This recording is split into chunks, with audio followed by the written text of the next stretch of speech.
You're having a wonderful morning. I figured I'd stream where I've got a little bit more natural light and give you a little bit more information today. I woke up this morning and realized that we have an opportunity here to give everybody just a little bit more backstory about what we're trying to do, maybe drop some hints about what the future might look like, and allow you to know a little bit more about what is motivating what we're doing.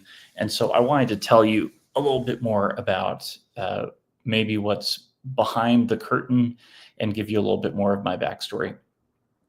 When I was in my 20s, I worked for a large national bank.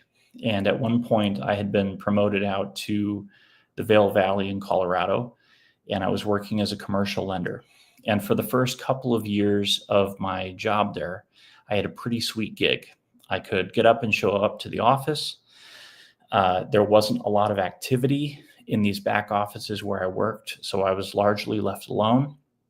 And because of the nature of the book of business that I managed, almost all of it was done remotely. I would do phone calls and emails, and then around lunchtime, I would grab a bite to eat and then usually go to the gym. And the gym that I worked out at was in a hotel at the Westin in Avon, where locals could pay for a gym membership at the hotel that had a full-size pool that looked up at Beaver Creek at the mountain, and you could work out in the gym that also looked up at the base of the mountain. It was just beautiful, gorgeous. And you could sit in the sauna or the hot tub. And it was just a really nice town to work in.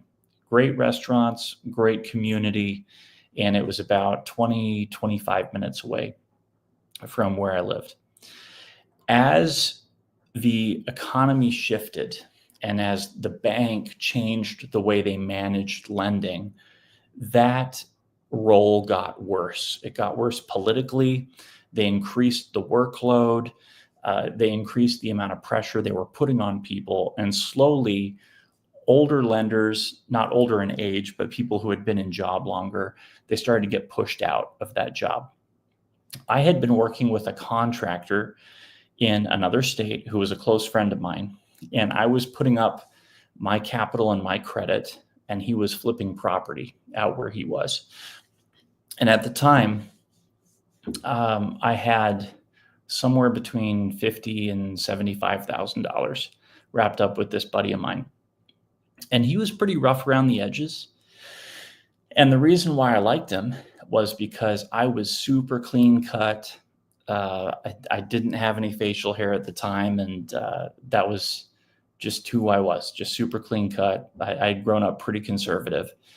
And because he was fun to hang out with, I let a lot of things go. He wasn't super professional about the way he did things. He worked in the gray a lot of the time, and he was kind of a bully, and I was kind of along for the ride. That's kind of how it always felt. So I realized after a couple of years that he was taking a little bit of an advantage of me on the financial side. I was still making money in these deals, and the money was good. But I realized that he was taking a little bit of a larger chunk than maybe what was justified. And I also realized that he wasn't being very responsible with himself. He was having trouble controlling some of his habits, and he had gotten himself into some financial trouble. And I had left the bank job, and I was, at the time, in another community dating what was going to be my wife at the time. And we were having a good time. I wasn't doing anything. I was just walking around town, hanging out, meeting people, writing, just doing whatever hobby would keep me busy, doing some other sources of income on the side that were compelling and interesting, but not earning me a ton of money because I had some side income. So I called up my buddy and I said, hey, why don't you let me come out there and help you run this company? And let's see if we can turn it into something that makes sense. And so we moved across states to come out and try to help him. And we tried to save him from himself. And that did not work out. We ended up not being able to exit with any of our capital. And after a lot of friction and a big mess, he ended up fleeing the state, took a chunk of our money, a chunk of a couple of our friends' money, and it turned into a series of lawsuits that never really got resolved. And fortunately, a couple of our friends were able to exit, and we still had money tied up with him at the end, and we just had to make things work. I looked around at what was going on, and I realized that I had relationships with a number of subcontractors in the construction area out here that were now 10 years old, and they were good at construction, and I was good at business, and I didn't know that much about construction. And so I thought to myself, why don't I just keep all these people together and see if we can make a go at it and see if we can turn this into something that will actually work. And so we started a cleanup company that also happened to end up doing reconstruction on the side. And then we moved into general construction later on, where we were doing remodels and some new construction. That 2 to 4 year span, we were making money, but mentally it was extremely, extremely difficult. I was isolated, depressed, broke. It was just a very difficult situation, very, very stressful. And it was stressful for everybody around me also. The community in which I was living at the time is a great place to live if you're already a member of the community, but I had come in as an outsider with limited prior history. And I had connected myself with someone who had previous negative history and then made the experience worse for people that knew him and then left. And so I was battling against what was perceived as a really negative reputation when he just took off and dissolved his business. With that in mind, it felt like I was going against the grain all the time, and it felt like I was very isolated.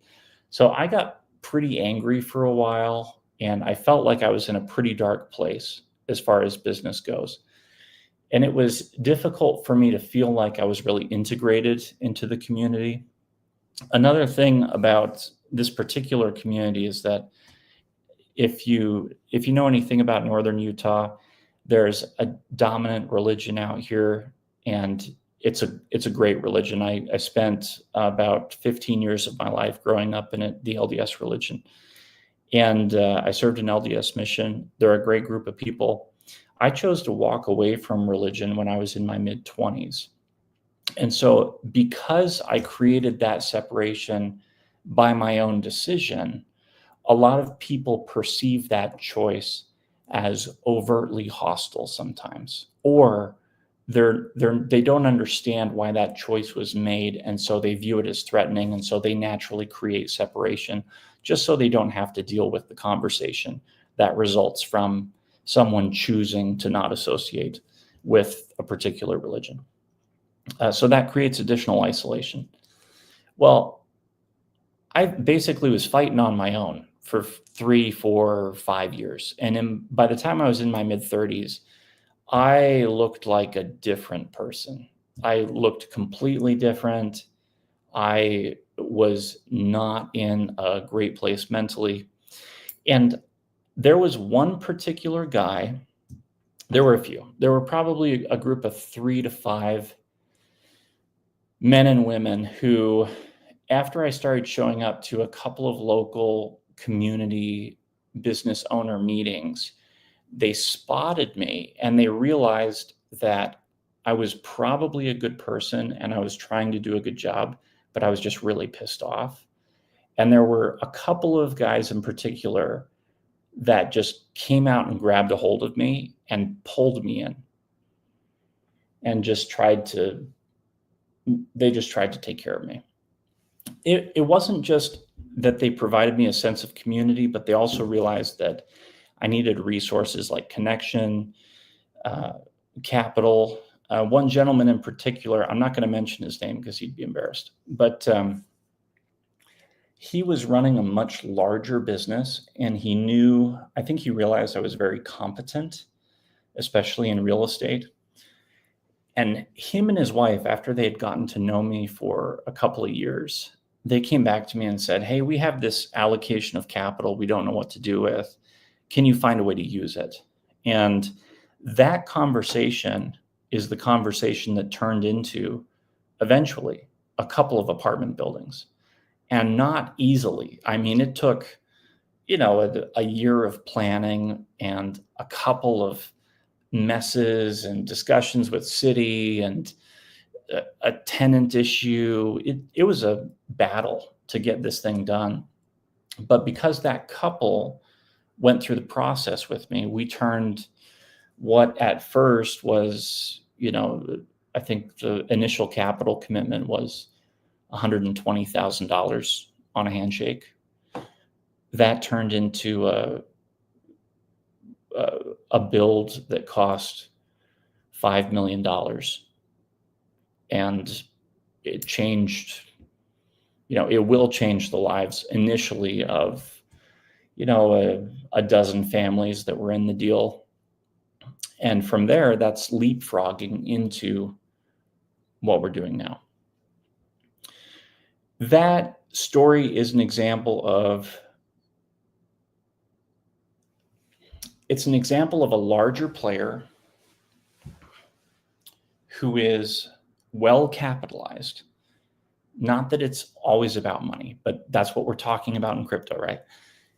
It's an example of a well capitalized player with skill and competency, seeing an opportunity in the market and allowing a smaller player to piggyback off of reputation and credibility to put themselves in a position where they create a product that brings a whole bunch of other people along for the ride.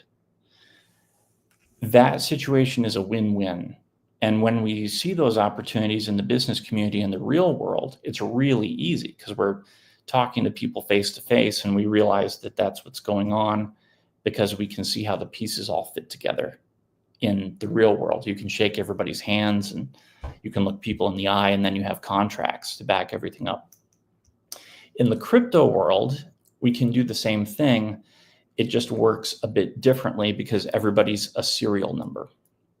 And this brings me to the conversation about what kind of crypto community we want to create, what I want to create, and what I hope you'll support me in creating. We want to create a community in which no matter the size of player, they're able to provide value. So let's take a small player, for instance. What does the $500 participant bring to CVRE?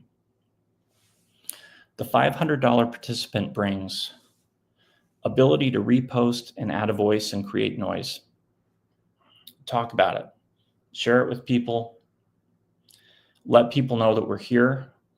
Let people know that it might be a way for somebody to gain exposure to a larger opportunity, even if they're a small player. What does the $500 player gain? The $500 gets an opportunity. The $500 player gets an opportunity to piggyback off of much larger, professional, competent, well-capitalized players in deals that otherwise they may not have an opportunity to participate in. That's what CVRE provides the $500 player. Now let's go to the other side of the spectrum. Let's say you're a 6-figure or a 7-figure player, whether you're in crypto or out in the real world in real estate. If you're a 7-figure player in real estate, what does CVRE provide for you? Well, we can provide capital, giant capital, to help get projects done. You can provide us a project that we can collateralize with capital. You can also provide us an opportunity that we might not have seen. So let's say that you have a way for us to use capital, and we can tie our community, our capital, to your project, and those numbers make sense and we can come to a deal.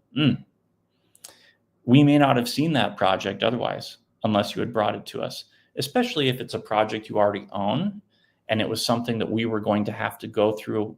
If you were going to have to go through a refinance anyway, and you bring the project to us anyway, and we can capitalize your project, that's a good deal.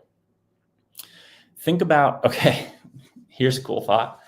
There's a whole bunch of developers out there right now, not me, but there are developers out there right now who are actually in trouble, who are facing refinances right now and won't be able to afford the rates that they have to refinance at. There are apartment buildings in your city that are going to have to refinance at a higher rate, and they're not going to be able to do it. Those distressed deals, if we have enough capital here, we could go snatch them up. That's what CVRE could do in the future if we can create that legal connection between a developer on the outside and the money on the inside. That's what I'm working on right now. All right, what else can a large player provide? Well, if you're a large player and you want to come over to the crypto space with your capital, you can help own and manage a large pool of capital and bring a whole bunch of small players with you and help make decisions on how that capital pool is used. You can actually apply as a professional manager to our pseudo-anonymous board and help make decisions in a decentralized fashion on how we use this capital pool. And that will allow us to make better decisions and keep that capital pool running cycle over cycle. It's a really cool way to keep the pool growing and to make sure we're making good decisions as an entire body. We're going to put in things like voting. We're going to create opportunities for people to express their opinions, and we'll show people actual numbers on what we're going to do with these deals so that they can tell us what they think we should do with capital. All right. The other thing that you can do, what do you get as a really large player, is that you also get tons of leverage to the upside.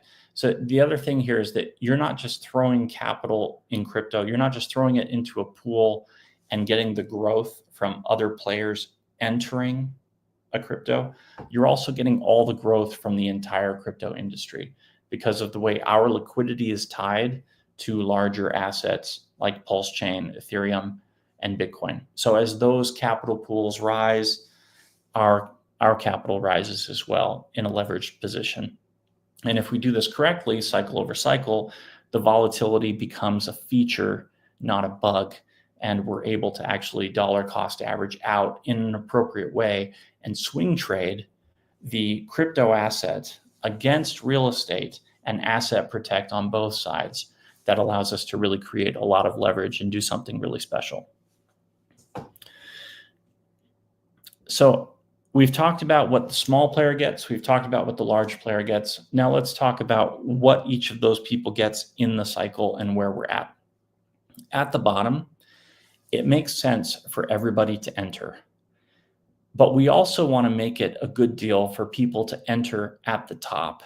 So how do we protect people who are entering in at the top? Now, you and I, we need to be responsible in our language. So even though we may be being careful in 3 months or 4 months, as the cycle kicks off, if something goes up hundreds of X's and things go crazy, and we're using very careful language and we're saying, look, we're already up 200 or 300X.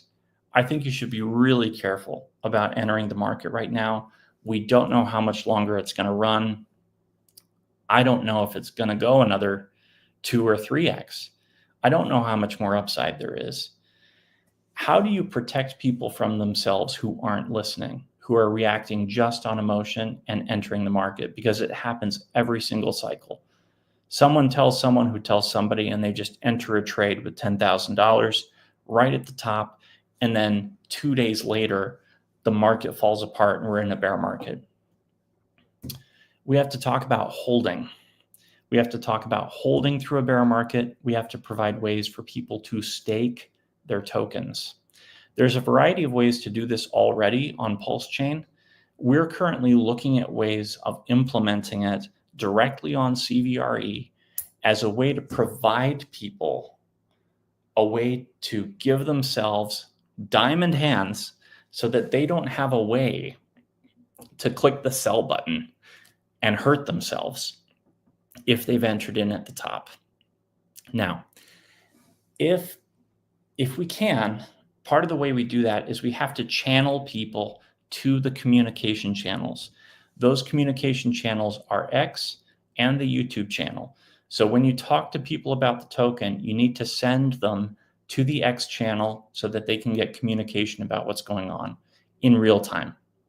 The closer they are to the communication channel, the more likely it is that they'll be making good decisions about what's going on in the marketplace. That's the best thing that you can do for people, is get them close to the communication. From there, decisions are on them. They need to manage their own emotions. But we're going to try to help people manage those emotions by giving them good communication and tools to help them survive, even at the top.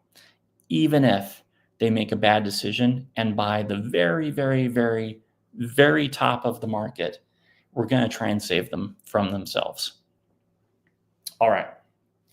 We've talked about what kind of community we want to create. We want to create a community where small players and big players can work together to create something cohesive and something that can grow large together, regardless of the player size, regardless of whether we're at the bottom of the cycle or the top of the cycle.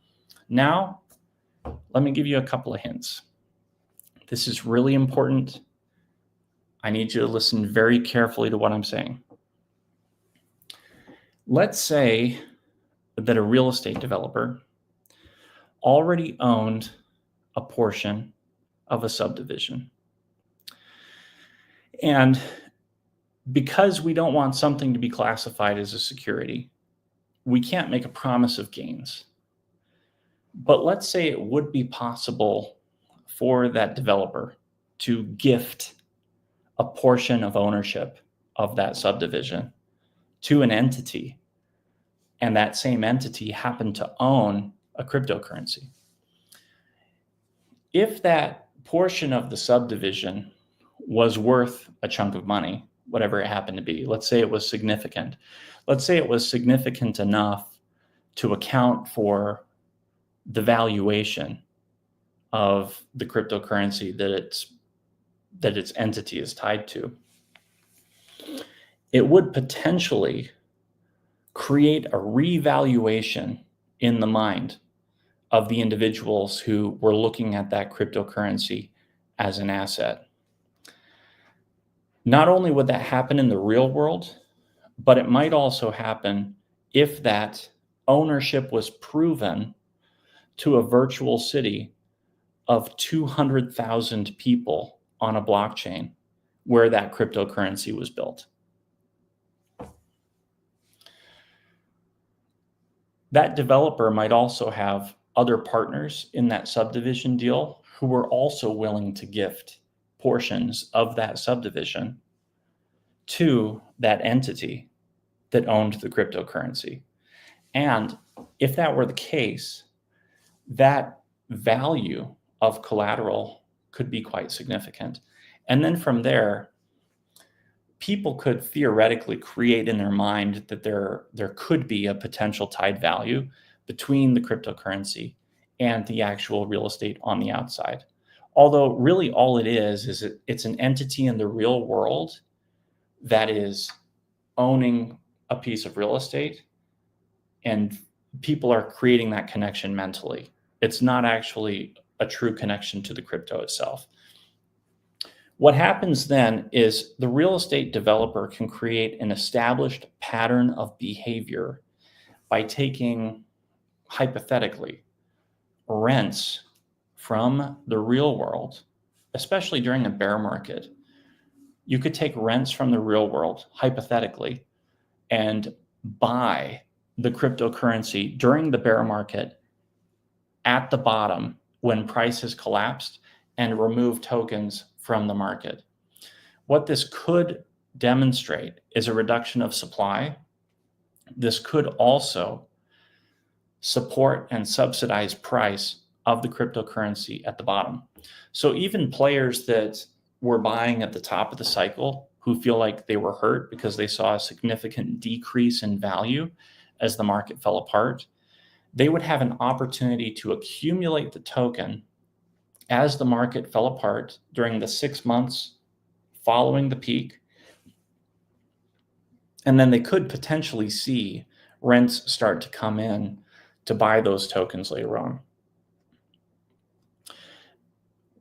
It could also be possible that we could publish documentation publicly that would demonstrate that all these connections and all of these ownership changes and all of these movements in the real world were occurring in real time. And if all of that was published publicly, that could be legal.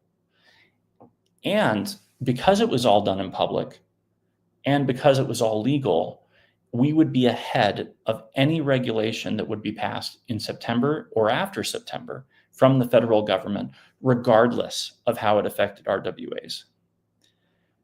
If something was passed at the federal level, whether a rule or a policy explanation or something that altered the way that we had to approach it legally, it could then be addressed and documented, and we could then change the way that we were approaching it from a documentation point. I think it's super interesting. Now, all of that's hypothetical. We don't really know what's going to happen, and there's a lot that could go wrong, but it would be super cool if any part or portion of that actually happened.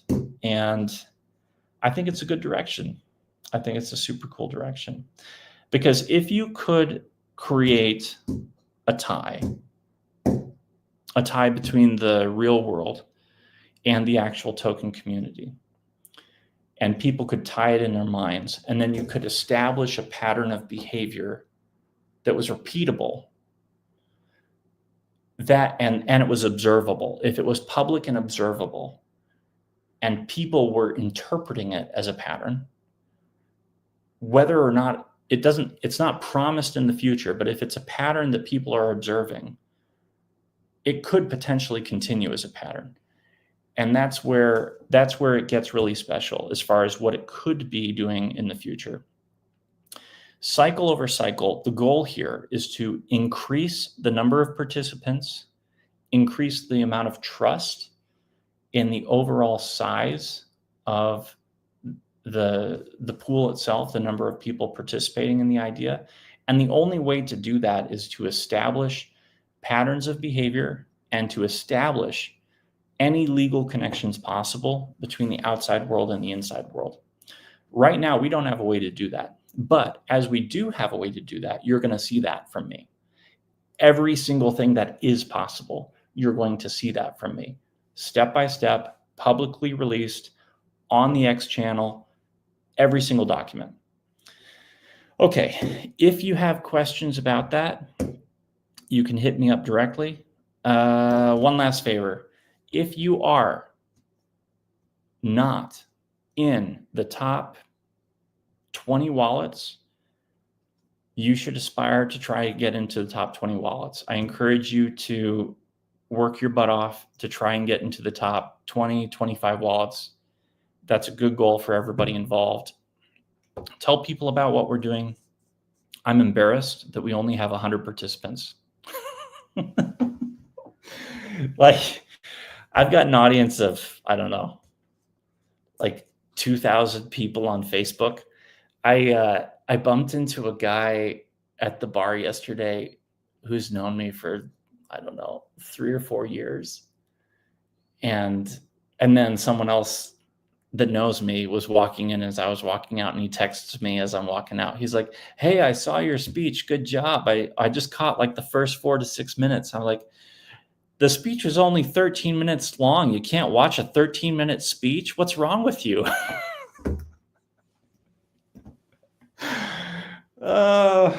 People are so distracted. It just kills me.